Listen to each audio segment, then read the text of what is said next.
করে জানিয়ে দিয়েছেন। এমনকি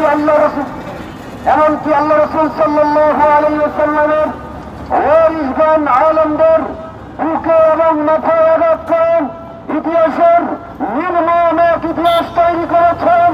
আমরা দেখতে পাচ্ছি কোথাকার কোন শ্রমের জন্য বাংলাদেশের আলেমদের বুকে এবং মাথায় আঘাত করেন। কারণ এটা প্রমাণ করেছে তারা প্রকৃতপক্ষে তাবলীগের কেউ নয়, তারা ছাত্র লীগে পরিণত হয়েছে। আমরা বলতে চাই বাংলাদেশের আলেমরা বারবার তাদের ধৈর্যের পরিচয় দিয়েছেন। আগামীতে যদি এরকম কোন অবস্থান তৈরি করেন, আমাদের মনোভাবের গায়ে হাত করেন, আমরা তাদের সরকারে ভেঙে দিব। কথা বলেন ঠিক না? সংগ্রামী সাথীয় বন্ধুগণ, সর্বশেষ আমি একটা কথা বলতে চাই, আপনাদেরকে মনে করে দিতে চাই। আল্লাহ রাব্বুল আলামিন কোরআনুল কারীমের মধ্যে বলেছেন, উতুল্লিন বাদা যালিকা জানিম। আল্লাহ রাব্বুল আলামিন এই আয়াতে কারিমা নাযিল করেছেন এই আয়াত ওলীদ ইবনে মুগীরার ব্যাপারে।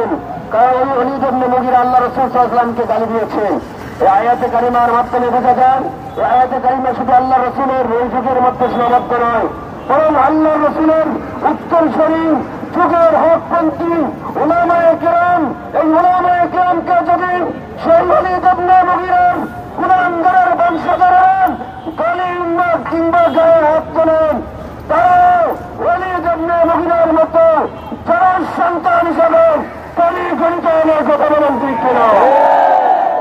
পরিশেষে বলতে চাই, টঙ্গীর হামলাকারী মন হতো ওয়াসিফ ওসামা সহ তাদের প্রতিষ্ঠা যারা আছেন, আগামী 2 দিনের মধ্যে গ্রেফতার করুন, তাদেরকে সর্বোচ্চ ফাঁসির আওতায় আনতে হবে। কথা বলেন ঠিক কিনা?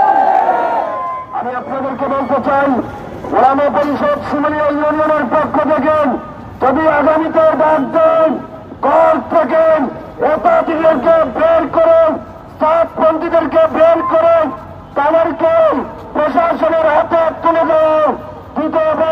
আপনারা আছেন না? আল্লাহ পাক আমাদেরকে কবুল করুন। সবাই বলেন আমিন।